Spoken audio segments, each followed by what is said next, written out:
আমরা করব জয়, আমরা করব জয়, আমরা করব জয় একদিন।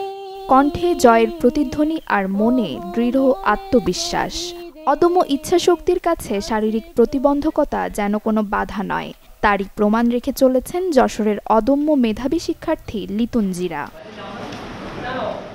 কাঁধ আর চোয়ালের সাহায্যে লিখে বিজ্ঞান বিভাগ থেকে এবার এসএসসি পরীক্ষা দিচ্ছেন। এর আগে এভাবে পরীক্ষা দিয়ে পিএসসি ও জেএসসিতে পেয়েছেন জিপিএ 5। ভবিষ্যতে চিকিৎসক হবার স্বপ্ন দেখছেন তিনি। আমি লেখাপড়া শিখে বড় হয়ে চিকিৎসা করতে চাই এবং মানুষের সেবা করতে চাই, তার জন্য আমি সায়েন্স নিয়ে পড়ছি।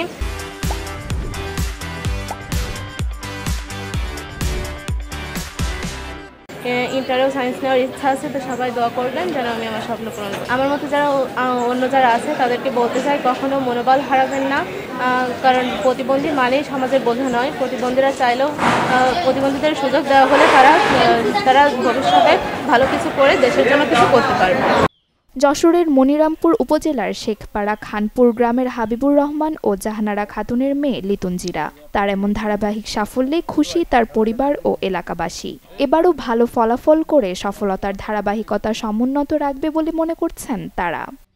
লিতুনজিরা শুরু থেকে মসজিদ ভিত্তিক মক্তবে সে বিভাগীয় চ্যাম্পিয়ন, পিএসসিতে সে জিপিএ 5 সহ বৃত্তি লাভ, জেএসসি তো ভালো রেজাল্ট, এবার এসএসসি পরীক্ষা দিয়েছে, আশা করি অনেক ভালো রেজাল্ট হবে। বোঝেন তো 4 হাত পা নেই, সেরকম বাচ্চা নিয়ে কিভাবে মানুষ করবো, এই নিয়েই তো অনেকজন অনেক কথা বলে।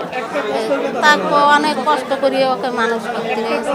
5 পাস করেছে, 8-এ বৃত্তি পেয়েছে সহ আজকে এসএসসি পরীক্ষা দিচ্ছে। তার এই যে অদম্য সাহস, সকল প্রকার প্রতিবন্ধকতা পেরিয়ে সে আজকে এসএসসি পরীক্ষা দিচ্ছে। আমরা তার সফল পরীক্ষা কামনা করি, ভালো রেজাল্ট কামনা করি। মক্তবের শিক্ষকদের হাত ধরেই স্কুল জীবন শুরু হয় লিতুনজিরার। পরনির্ভরশীল না হয়ে আত্মনির্ভরশীল হতে চায় সে। Desk report, channel 24।